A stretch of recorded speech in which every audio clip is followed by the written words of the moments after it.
갯마을 오영수 1953년. 서로 멀리 기차 소리를 바람결에 들으며 어쩌면 똥의 파도가 돌각담 밑을 찰싹대는 H라는 조그만 갯마을이 있다. 듣게 굴딱지가 붙어 모없는 돌로 담을 쌓고 낡은 삿갓 모양 옹기종기 엎딘 초가가 20집 될까 말까 조그마한 멸치 후리막이 있고 미역으로 이름이 있으나 이 마을 사내들은 대부분 철 따라 원양 추루에 품팔이를 나간다.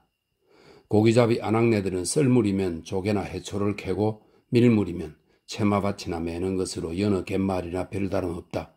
다르다고 하면 이 마을에는 유독 과부가 많은 것이라고나 할까? 고로들은 과부가 많은 탓을 뒷산이 어떻게 갈라져서 어찌어찌 돼서 그렇다느니 앞바다 물발이 거세서 그렇다느니들 했고 또 모두 그렇게들 믿고 있다. 해순이도 과부였다. 과부들 중에서도 가장 젊은 23세의 청상이었다.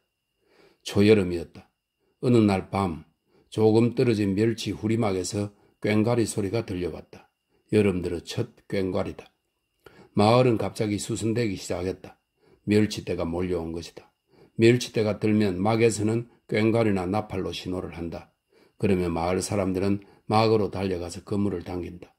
그물이 올라 수확이 많으면 많은 대로 적으면 적은 대로 지시라고 해서 대개는 자벌을 나누어 받는다. 수고의 대가다. 그렇기 때문에 후리를 당기면 갈 때에는 광줄이나 바구니를 결코 잊지 않았고 대부분이 아낙네들이다. 갯마을의 가장 풍성하고 즐거운 때다. 혜순이도 부지런히 헌옷을 갈아입고 나갈 채비를 하는데 담 밖에서 수기 엄마가 숨찬 소리로 세대가 안 가? 같이 가요 잠깐. 다들 갔다 빨리 나오지 않고. 아따 빨리 가면 집 먼천 봤나 뭐? 혜순이가 살이 밖을 나서자 수기 엄마는 아이고 요거사 눈앞에 대고 헛주먹질을 하면서 맴치마는 호치마를 말합니다. 맴치마만 걸치면 될 걸 꿈을 대서야. 망측하게 또 맴치마다. 성님은 정말 맴치마래? 밤인데 누가 보나 뭐? 전벙대로 적시놓으면 빨기 구찮고. 사실 그물을 당기고 보면 얼에 옷이 젖는다. 식수로 간신히 나눠 먹는 갯마을이라 빨래가 여간 아니다. 그래서 아낙네들은 맨발에 호치마만 두르고 나오는 버릇이 생겼는지도 모른다. 그루에서 또 젊은 사내들의 짓궂은 장난을 실장케 받아들이는 갯마을 여인들인지도 모른다. 혜순이와 수기 엄마는 물깃을 모래톱으로 해서 후리막으로 달려갔다. 맨발에 추진 모래가 한결 시원하다. 벌써 후리는 시작되었다. 굵직한 로프에는 후리꾼들이 지네 발처럼 매달렸다. 대이야 대이야. 이편과 저편에서 이렇게 서로 주고받으면 로프는 팽팽해지면서 지그시 당겨온다. 혜순이와 수기 엄마도 아무렇게나 빈틈에 끼어들어 줄을 잡았다. 바다 저만치서 선두가 칸델라 불을 흔들고 고함을 지른다. 당겨 올린 줄을 뒤거둠질하는 사내들이 대이야 대이야를 선창해서 후리꾼들의 기세를 돋우고 막 그강꾼들이 바쁘게들 서성댄다. 가마솥에는 불이 활활 타고 물이 끓는다. 그 물이 가까워 올수록 이 대이야 대이야 하는 박자가 빨라진다. 대이야 대이야 대이야 대이야. 이때쯤은 벌써 멸치가 모래톱에 해떡해떡 뛰어오른다. 멸치가 많이 들면 수면이 부풀어 오르고 그물 주머니가 터지는 때도 있다. 이날 밤도 멸치가 무던히 있던 모양이다. 선두는 곧장 칸델라를 흔든다. 후리꾼들도 신이 난다. 대이야 대이야 대이야. 이때 혜순이 손등을 덮어쥐는 억센 손이 있었다. 줄과 함께 금 잡힌 혜순이 힘으로는 어쩔 수 없었다. 내버려 두었다. 후리꾼들의 호흡은 더욱 거칠고 빨라진다. 억센 손은 어느새 혜순이의 허리를 감싸 안는다. 혜순이는 급만 줄 밑으로 빠져나와 딴 자리로 옮아버린다. 그물도 거의 올라왔다. 야세 야세. 이때는 사내들이 물기슬거로 뛰어들어 그물 주머니를 한 곳으로 모아두는 판이다. 누가 또 혜순이 치마 밑으로 손을 디민다. 혜순이는 반사적으로 획 뿌리치고 저만치 달아나 버린다. 멸치가 모래 위에서 하얗게 뛴다. 아낙네들은 뛰어오른 멸치들을 주워 담기에 바쁘다. 후리는 끝났다. 멸치는 큰 그물 쪽자로 광주리에 펴서 다시 돌함에 옮겨 자벌을 골라낸다. 이래서 멸치가 굵으면 젓감으로 날로 넘기기도 하고 잘면 삶아서 이리꼬를 만든다. 새순이는 짓을 한 바구니 받았다. 무겁도록 하고 아낙네들과 함께 돌아오면서도 괜히 가슴이 설렌다. 짓보다는 그 억센 손이 머릿속을 떠나지 않는다. 누굴까? 유독 짓을 많이 주던 막 그간이는 아니던가? 누가 엿보지는 않았을까? 망측해라. 혜순이는 유독 짓이 많은 것이 아낙네들 보기에 무슨 죄나 지은 것처럼 부끄럽기만 했다. 그래서 혜순이는 되도록 뒤처져 가기로 발을 멈추자 쑥이 엄마가 옆구리를 쿡 찌르면서 너 운짓이 그렇게도 많해? 혜순이는 얼른 뭐라고 대답이 나오지 않았다. 주니까 받아왔을 뿐이다. 응, 알아봤어, 요 깍쟁이. 아낙니들이 모두 킥킥대고 웃는다. 뭔지 까닭 있는 웃음들이다. 짐작이 있는 웃음들인지도 몰랐다. 혜순이는 귀밑이 화학 달았다. 쑥이 엄마네 집 앞에서 혜순이는 성님, 내 집 좀 줄까? 쑥이 엄마는 준 사람에게 뺨 맞게 그러면서도 바구니를 내민다. 혜순이는 찢을 반이 넘게 부어주었다. 혜순이는 아랫도리를 헹구고 돌아와서 자리에 누웠으나 오래도록 잠이 오지 않는다. 그 억센 손이 자꾸만 머릿속에 떠오른다. 돌아오지 않는, 어쩌면 꼭 돌아올 것도 같은 성구의 손 같기도 한, 아니면 또 징용으로 끌려가버린 상수의 손 같기도 한 그 억세디 억센 손. 혜순이는 생각을 떨쳐버리려고 애써본다. 눈을 감아 참을 청해본다. 그러나 그 많은 음식일수록 맛이 당기듯 잊어버리려고 애를 쓰면 쓸수록 놓치기 싫은 마음. 그것은 혜순이에게 까마득 사라져가는 기억의 불씨를 솟구쳐 사르개를 지펴놓은 것과도 같았다. 안타깝고 괴로운 밤이었다. 창이 밝아왔다. 혜순이는 방문을 열었다. 사리섬 위에 달이 솟았다. 혜순이는 달빛에 산산조각으로 부서진 바다를 바라보면서 이렇게 내어본다. 죽었는지 살았는지 눈시울이 젖는다. 한숨과 함께 혀를 한번 차고는 문지방을 베고 누워버린다. 달빛에 젖어 잠이 들었다. 누가 어깨를 흔든다. 소스라치 깨어보니 그의 시어머니다. 혜순이는 벌떡 일어나 가슴을 영이면서 웃잡고 그새 잠이 들었던가 배. 시어머니는 언제나 다름없는 부드럽고 낮은 소리로 얘야 문을 닫아 걸고 자거라. 남편 없는 며느리가 애처로웠고 아들 없는 시어머니가 가엾어 친딸 친어머니 못지않게 정으로 살아가는 고부간이다.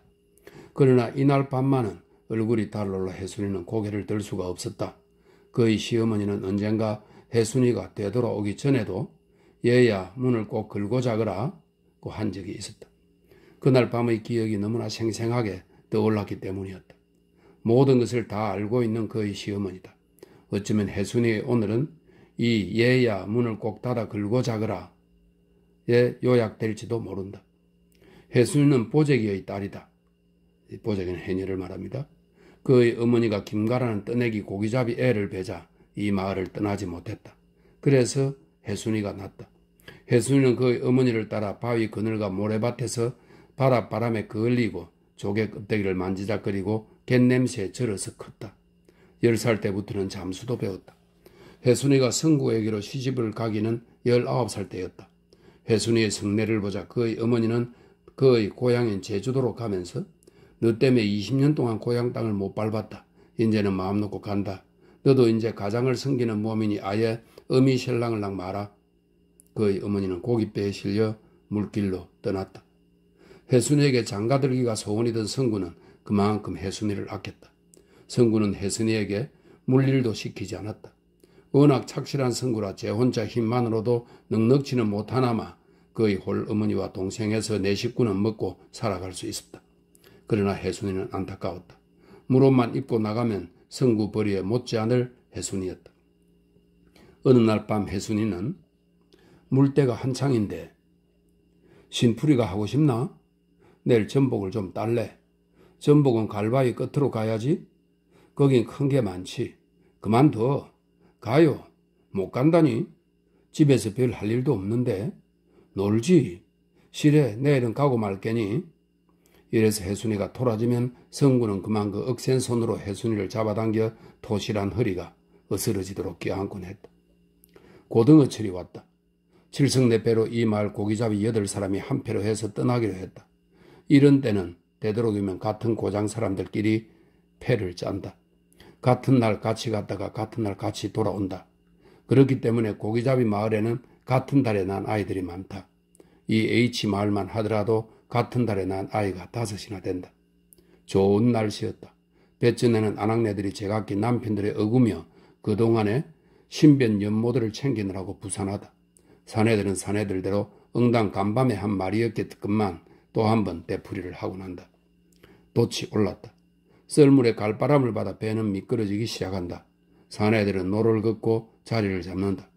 물을 향해 담배를 붙이려던 많이 아버지는 깜빡 잊었다는 듯이 배꼬리로 뛰어오면서 입에 동그라미를 하고 제 아이 이름을 고함쳐 부른다.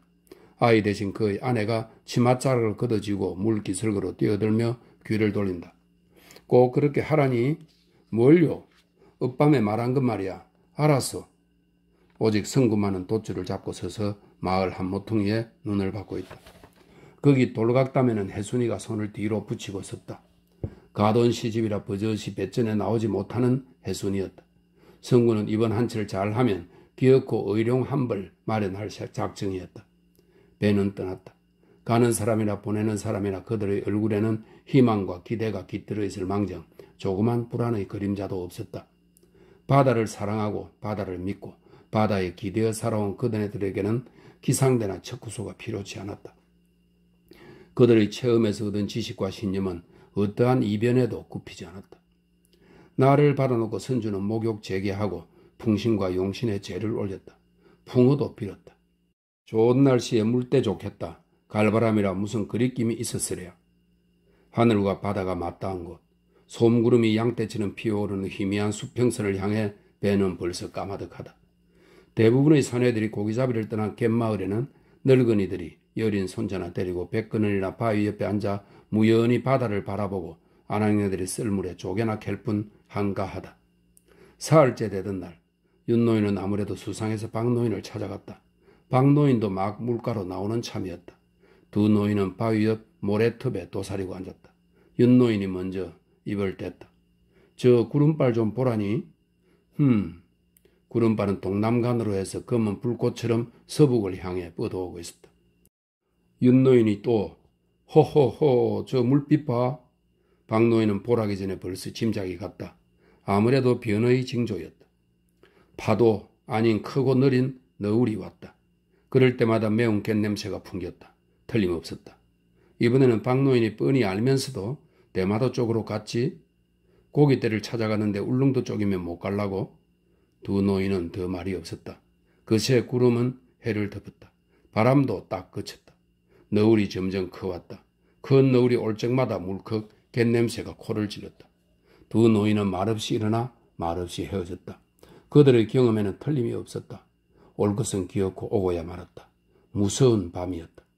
깜깜한 칠야, 비를 몰아치는 바람과 바다의 아우성, 보이는 것은 하늘로 부풀어 오른 파도뿐이었다. 그것은 마치 바다의 참고 참았던 분노가 한꺼번에 터져 흰 이빨로 물을 마구 물어 뜯는 것과도 같았다. 파도는 이미 모래톱을 넘어 돌각담을 삼키고 몇몇 집을 휩쓸었다. 마을 사람들은 뒤 언덕배기 당집으로 모여들었다. 이르는 동안에 날이 샜다. 날이 새자부터 바람이 멎어가고 파도는 낮아갔다. 새 날에 보는 마을은 그야말로 난장판이었다. 이날 밤 한 사람의 희생이 있었다. 윤노인이었다. 그의 며느리 말에 의하면 돌각담이 무너지고 파도가 축담 밑까지 들이밀자 윤노인은 며느리와 손자를 앞세우고 담밖까지 나오다가 무슨 일로선지 며느리를 먼저 가라고 하고 윤노인은 다시 들어갔다고 한다. 그러고는 아무것도 모른다는 것이다. 바다는 언제 그런 일이 있었던가 하듯 잔 물길이 안으로 굽은 모래톱을 찰싹대고 볕은 한결 뜨거웠고 하늘은 남빛으로 더욱 짙었다. 그러나 고등어 때는 돌아오지 않았다. 마을은 더 큰 어두움 수심에 잠겼다. 이틀 뒤에 후리막 주인이 신문을 한 장 가지고 와서 추러한 많은 어선들이 행방불명됐다는 기사를 읽어주었다. 마을은 다시 수라장이 됐다. 집집마다 울음소리가 그치지 않았다. 이틀이 지났다. 울음에도 지쳤다. 울어서 해결될 문제가 아니었다. 설마 죽었을라고 이런 한가닥 희망을 가지고 아낙네들은 다시 바다로 나갔다. 살아야 했다. 바다에서 죽고 바다로 해서 산다. 혜순이는 성구가 돌아올 것을 누구보다도 믿었다. 그동안 세 식구가 먹고 살아야 했다. 혜순이도 물옷을 입고 바다로 나갔다. 해조를 따고 조개를 캐다가도 문득 이마에 손을 얹고 수평선을 바라보곤 아련한 돛대만 지나가도 괜히 가슴을 두근거리는 아낙네들이었다. 멸치철이건만 후리도 없었다. 후리막은 집 뚜껑을 송두리째 날려버린 그대로 손볼 엄두를 내지 않았다. 후리도 없는 갯마을 여름밤을 아낙네들은 일수 바닷가 모래밭 불가에 모였다. 장에 갔다 온 아낙네들의 장시세를 비롯해서 보고 들은 이야기. 이것이 이 아낙네들의 새로운 소식이요 즐거움이었다. 싸늘한 모래에 발을 묶고 밤새는 줄 몰랐다. 수기 엄마가 해순이 허벅지를 베고 벌렁 누우면서 옛다 그 베개 편하다. 그러자 누가 그 베개 임자는 어디 갔는고? 아낙네의 입에서는 모두 가느다란 한숨이 진다. 수기 엄마는 해순이 얼굴을 말끄러미 쳐다보면서 에이야 대야 에이야 대야 썰물에 돛 달고 갈바람 맞아갔소 하자 아낙네들은 모두 에이야 대야 새바람 치거든 밀물에 돌아오소 에이야 대야. 아낙네들은 그만 목이 메어버린다. 이때 떼가부 년들이 모여서 무엇이 시닥거리노? 보나마나 칠성이 내다. 많이 엄마가 과부 아닌 게 저러면 밉지는 않채. 칠성내도 다리를 뻗고 벌썩 앉으면서 과부도 과부 나름이지. 내가 벌써 40이 넘었지만 이년들 괜히 서방 생각이 나서 자도 않고. 말도 마소. 20전 과부는 살아도 40. 시끄럽다 이년들아. 사내 녀석들 한두름 몰아다 갈라줄 테니 성님이나 실컷 하소. 모두 딱딱으로 웃는다. 이래저래 여름이 가고 잡어가 많이 잡히는 가을도 헛되이 보냈다. 모작이 톳나물, 가스레나물, 파래, 김 해서 한 무렵 가면 미역철이다. 미역철이 되면 해순이는 금보다 귀한 몸이다. 미역은 아무래도 길 반쯤 물속이 좋다. 잡녀는 해순이밖에 없다. 해순이가 미역을 빼 올리면 물에서는 아낙네들이 둘러앉아 오라기를 지어 돌밭에 말린다. 미역도 2, 3을 까지면 거의 진다.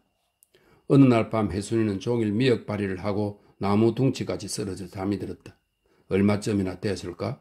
분명코 짐작이 있는 어떤 압박감에 언뜻 눈을 떴다. 이미 당한 일이었다. 악! 소리를 지른다는 것이 숨결만 가빠지고 혀가 말을 듣지 않았다. 대신 사내의 옷자락을 휘가 맞아봤다. 세상 없어도 놓지 않을 작정하고. 그러자 해순이의 몸뚱아리는 아리한 성구의 기억 속으로 자꾸만 놓여지고 있었다.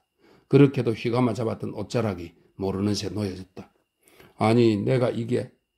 해순이는 제정신의 새삼스레 놀랐다. 마치 꿈속에서 깨듯 바싹 정신이 들자 그만 사내의 상고머리를 가슴팩이 위에 움켜쥐었다. 사내는 발로 문을 더듬어 찼다. 그 방에 누구? 시어머니의 잠기 가신 또렷한 소리다. 해순이는 가슴이 들컥했다. 그러나 입술에 침을 발라 목을 가다듬었다. 뒷간에 갑니다. 그러고는 사내의 상고머리를 슬그머니 놓아주고 발자국 소리를 터득댔다. 이날 밤 해순이는 가슴이 두근거려 더는 잠을 못 잤다. 다음 날도 미역바리를 나갔다. 숨가쁜 물속에서도 해순이 머리 한 구석에는 어젯밤 기억이 떠나지 않았다. 돌아오는 길에 성게를 가져다 시어머니에게 국을 끓여드렸다. 시어머니는 성게국을 달게 먹으면서 얘야 잘 때는 문을 꼭 닫아 걸고 자거라. 해순이는 고개를 못 들었다. 대답 대신 시어머니 국대접에 새로 떠온 뜨거운 국만 더 보탰다. 해순이는 방바위, 바위가 둘러싸여 방같이 됐기 때문에 부르는 이름입니다. 방바위 옆에서 한천을 펴고 있었다. 이때 등 뒤에서 해순아. 해순이는 깜짝 놀라면서 반사적으로 몸을 움츠렸다. 후리막에서 일을 보고 있는 상수다. 해순이는 아랑곳도 않았다. 상수는 슬금슬금 해순이 곁에 딱 앉으면서 해순이 내캉 살자. 상수의 이글거리는 눈이 물옷만 입은 해순이에게는 온몸에 붓이다. 해순이는 아무 말도 없이 돌아앉았다. 상구도 없는데 뭣한다고 고생을 하겠노? 내하고 우리 고향에 가 살자. 우리 집에 논도 있고 밭도 있다. 사실 그의 고향에는 별 걱정 없이 사는 부모가 있었고 국민학교를 나온 상수는 농사 돌보고 남부럽지 않게 살았다. 2해 전에 상처를 하자부터 바람을 잡아 떠돌아다니다가 그의 이모집인 이 후리막에 와서 뒹굴고 있었다. 응아 해순아. 상수의 손이 해순이 어깨에 놓였다. 해순이는 탁 뿌리치고 일어났다. 그러나 상수는 어느새 해순이 팔을 꽉 잡고 놓지 않았다. 실랑이를 하는데 돌아가는 고깃배가 익현으로 가까이 왔다. 해순이는 바위 그늘에 허리를 꼬부렸다. 그새 상수는 해순이를 끌고 방바위 안으로 숨었다. 해순이 우리 날마다 잔치하자. 싫어 난 싫어. 정말? 놔요 좀 해가 지는데. 그럼 내 말 한번 들어만 봐. 뭔 말? 상수는 해순이 허리에 팔을 돌렸다. 해순이는 몸을 비꼬아 손가락을 비틀었다. 내 말 안 들으면 소문 낼 기다. 뭐 소문? 니하고 내하고 그렇고 그렇다고. 내 머리 낚고던 날 밤에 해순이는 비로소 알았다. 아무도 모르는 오직 마음속 깊이 간직해둔 비밀을 옆에서 엿보기나 한 것처럼 해순이는 그만 발끈해지자 허리에 꽂은 조개칼을 뽑아들었다. 서슬에 상수는 주춤 물러났다. 해순이는 칼을 눈 위로 올려쥐고 내한테 손대면 찌른다. 손 안 댈게. 내 말 한 번만. 소문 낼 텐? 안 낼 텐? 안 낼게. 내 말. 나보고 아는 척 할 텐? 안 할 텐? 그래. 내 말 한 번만 들어주면. 상수는 칼을 휘두르는 해순이가 겁은커녕 되레 기운만 보였다. 해순이는 도사리고 칼을 겨루면서도 그날 밤의 기억을 떨쳐버릴 수가 없었다. 칼을 쥔 손이 어느새 턱 밑까지 내렸다. 해순이는 눈시울이 자꾸만 부드러워갔다. 해순이. 상수가 한 걸음 다가오자 해순이는 언뜻 칼을 고쳐들고 한 걸음 물러난다. 상수가 또 한 걸음 다가오자 해순이는 그만 아무렇게나 칼을 내저으면서 더 오지 말아야 더 오면 참말 찌른다. 참말 찔리고 싶다. 찌르면 나도 해순이를 안고 같이 죽을 테야. 하고 상수는 울목대 밑을 가리키면서 꼭 여기를 찔러라. 여기를 찔러야 칵 죽는다니. 해순이는 몸서리를 한번 쳤다. 상수는 또 한 걸음 다가왔다. 그러자 해순이는 바위에 등을 붙이고 울음인지 웃음인지 알 수 없는 소리로 안 찌를게. 오지마. 찔리고 싶어. 온몸이 근질근질하다. 칵 찔러라. 그래서 같이 죽자. 하고 상수 눈에는 불이 일 듯 하면서도 입가에는 어쩌면 미소가 돌 것도 같다. 상수의 눈을 쏘아보던 해순이는 그만 칼을 내던지고 참 못됐다. 상수는 칼을 주어 칼날을 더듬어 보면서 내 이 칼 좀 갈아다 줄까? 이 칼로야 어디? 어쩌면 저렇게도 못했을꼬? 전복 따듯 목을 싹 도리겠으리. 흉측해라. 꼭 섬도둑놈 같다. 그랬으면 얼마나 속 시원할꼬. 난 갈 테야. 날 죽이고 가거라. 아이 참 그럼 어쩌라 카노? 내 말 한 번만. 그럼 빨리 말해보라나.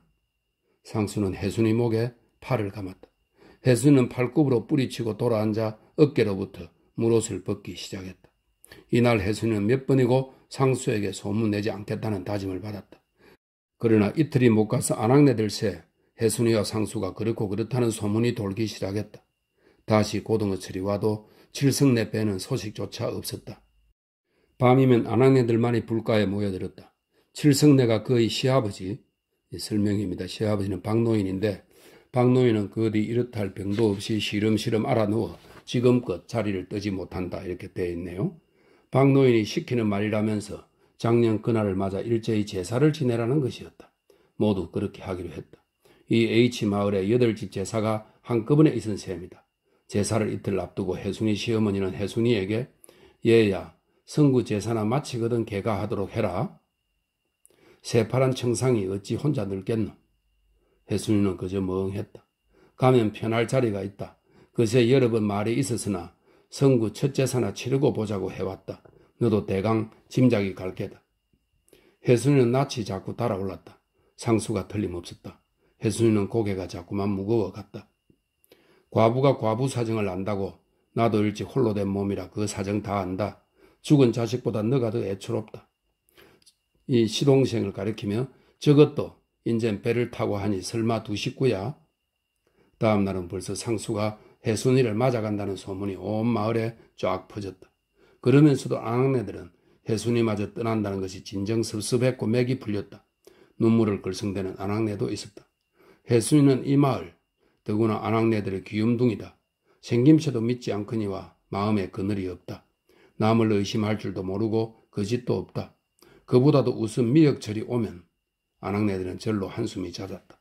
그러나 해순이는 그저 남녀가 한번 관계를 맺으면 의뢰 그렇게 되나 보다. 그래서 그렇게 됐고 또 그렇게 해야 되나 보다. 이러는 동안에 후리막 안주인과 상수를 따라 해순이는 가야 했다. 해순이마저 떠난 갯마을은 더욱 쓸쓸했다. 한길 물속에 미역밭을 두고도 철을 놓쳐버렸다. 보릿고개가 자기도 고되었다. 해저로 끼니를 이어가는 집도 한두 집이 아니었다. 또 고등어철이 왔다. 두 번째 맞는 제사를 사흘 앞두고 아낙네는 불가에 모였다. 요번 제사에는 고등 생복도 없겠다. 이 밥은 못 차려도 바다를 베고서 바다 귀신이 고등 생복 없이는 응감도 않을 끔 이렇게들 주거니 받거니 하는데 뒤에서 누가 왁 해순이었다. 이거 새댁이 아닌가? 새댁이 웃자내리고 제사라고 왔나? 너 그 세서방은? 그 중에서도 수기 엄마는 해순이를 친정에 온 딸이나처럼 두 손으로 얼굴을 싸고 들여다보면서 좀 여유했구나. 그러자 칠성내가 여기 좀 앉거나 보자. 해순이는 아낙네들에 둘러싸여 비로소 성님들 잘 기섰소? 너 그 시어머니 봤나? 해순이는 고개를 끄덕였다. 그의 시어머니는 해순이를 보자 입부터 실룩이고 눈물을 거두었다. 아들 생각을 해서인지 아니면 제삿날을 잊지 않고 온 며느리가 기특해서인지 해순이는 제 방에 들어가서 우선 잠수 연모부터 찾았다. 실흥 위에 그대로 얹혀 있었다. 해순이는 반가웠다. 마음이 놓였다. 그래서 불가로 나왔다. 난 이제 안 갈 테야. 성님들하고 여기서 같이 살래. 그러고는 훌쩍 일어서서 바다를 바라보고 가슴 가득히 숨을 들이켰다. 오래간만에 맞는 그렇게도 그립던 갯냄새였다. 아낙네들은 서로 모두 눈만 바라보고 말이 없었다. 상수도 직령으로 끌려가 버린 산골에서는 견딜 수 없는 해순이었다. 온열 콩밭에 들었으면 깜빡 숨이 막혔다. 발행이 풀을 한 꼴 뜯고 나면 소나기에 맥이 탁 풀렸다. 그럴 때마다 눈앞에 훤히 바다가 튀어왔다. 물옷을 입고 첨벙 뛰어들면 해순이는 못 견디게 바다가 아쉽고 그리웠다. 고등어철. 해순이는 그만 호미를 내던지고 산비탈로 올라갔다. 그러나 바다는 안 보였다. 해순이는 더욱 길을 쓰고 미칠 듯이 산 꼭대기로 기어올랐다. 그래도 바다는 안 보였다. 이런 일이 있은 뒤로 마을에서는 해순이가 매구 혼이 흔들렸다는 소문이 자자했다. 시가에서 무당을 데려와 굿을 차리는 새. 해순이는 거든 소매만 내리고 마을을 빠져나와 30리 산길을 단걸음에 달려온 것이다. 진정이냐? 속 시원히 말 좀 해라 보자. 수기 엄마의 좀 다급한 물음에도 해순이는 조용조용. 수수밭에 가면 수수대가 모두 미역밭 같고 콩밭에 가면 콩밭이 웬통 바다만 같고. 그래, 바다가 보고파 자꾸 산으로 올라갔지 뭐. 그래도 바다가 안 보이네. 그래, 너 그 세서방은? 직룡 간 지가 언제라고? 저런 시집에서 날 매구 혼이 들렸대. 쭈쭈, 난 이제 죽어도 안 갈 테야. 성님들하고 같이 여기 살 거야.